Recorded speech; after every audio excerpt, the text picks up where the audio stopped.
Today, we are diving deep into something I think we've all felt: the strange emotional landscape of social media. We're going to talk about how our digital habits can quietly drain our happiness, and, most importantly, what we can do to protect our hearts and find a real sense of contentment. You know that feeling, right? You just pop up in an app for a quick look, maybe for a little break, and when you close it a few minutes later, you just feel off. A little emptier maybe, a bit less happy with your own life. So why does that happen?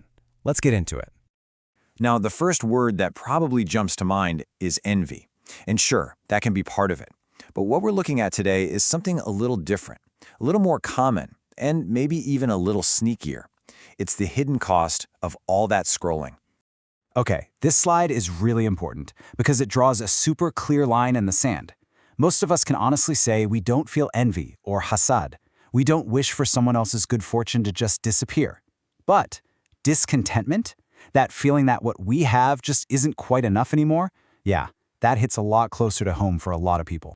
So, how do we get there? How does just looking at a screen lead to this feeling? Well, it's not a sudden switch. Think of it more like a slow erosion, a gradual wearing away of our gratitude and our inner peace. Let's break down how it works. This verse from the Qur'an is so precise, it's incredible. It doesn't actually forbid the feeling of envy. Instead, it warns against the action, extending your eyes. You could call it repeated looking. The problem starts with the simple act of constantly staring at the lives of others. That's the trigger. And here's the direct consequence. When you're constantly bombarded with everyone else's highlight reel, your brain starts to recalibrate what it considers normal. And suddenly, your perfectly good, blessed life starts to feel, well, kind of boring. Your blessings don't feel like blessings anymore. This brings us to this central, beautiful concept, shukr, which is gratitude. And in the Islamic tradition, this isn't just a passive thank you. It's an active, ongoing practice of noticing and appreciating everything you've been given. And you can see how social media can become a direct threat to that very practice. It basically flips the entire script on gratitude. Instead of counting what we have, we start keeping a running tally of what we don't have. Our own comfort can start to feel like we're being deprived. And we slowly stop seeing the immense value in the things that never go viral, like our health, our family, our faith. So this gets us to the absolute heart of the matter. It's a huge logical error, a trap we fall into all the time. It's the highlight reel fallacy. We're making a comparison that, honestly, is just fundamentally unfair. This slide just lays it out so perfectly, doesn't it? We are taking our entire, messy, complicated reality, the struggles, the bad days, the hard work, all of it, and we're putting it up against someone else's carefully curated, filtered, best moments only highlight reel. It's like comparing your whole book to their cover page. It's a game you're literally designed to lose. And this is where the Islamic tradition offers a completely different way to look at life. A hadith like this isn't meant to be depressing, it's about managing expectations. It reminds a believer that this world isn't supposed to be a non-stop highlight reel. Understanding that life has ups and downs, ease and hardship, that's actually the key to finding peace right in the middle of it all. Okay, so we've pretty clearly diagnosed the problem. Now it's the cure. And it's not just about deleting your apps, though that can help. It's about a much deeper shift. It's about reorienting your heart away from this toxic cycle of comparison and towards something so much more stable and fulfilling: contentment. You can literally see the progression on this slide. It's a slippery slope. It all starts with something so simple, just looking, but that leads to feeling less satisfied.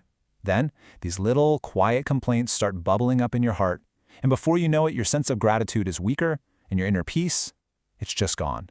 And that ingratitude, it's usually not some big, loud protest. It's quiet, it's sneaky, it's these little whispers in the back of your head. My life is so boring. Why not me? Why am I being left behind? These are the quiet poisons that really do the damage.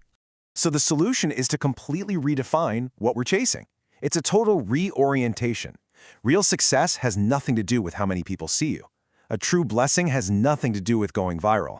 And your worth as a person is absolutely not determined by likes and comments. This is the ultimate goal, qana, or contentment. And this is so key. This isn't about being passive or just giving up on your dreams. It's an active, powerful state of trust. It's a deep-seated belief that what you have is exactly what is best for you, perfectly distributed by a divine wisdom that sees the big picture you can't. So let's just boil it all down. If your scrolling leads you down the path of actual envy, it can corrupt your deeds. And if it leads you down that more common path of discontentment, it just destroys your gratitude. Either way you slice it, you end up in the same place. You lose your inner peace.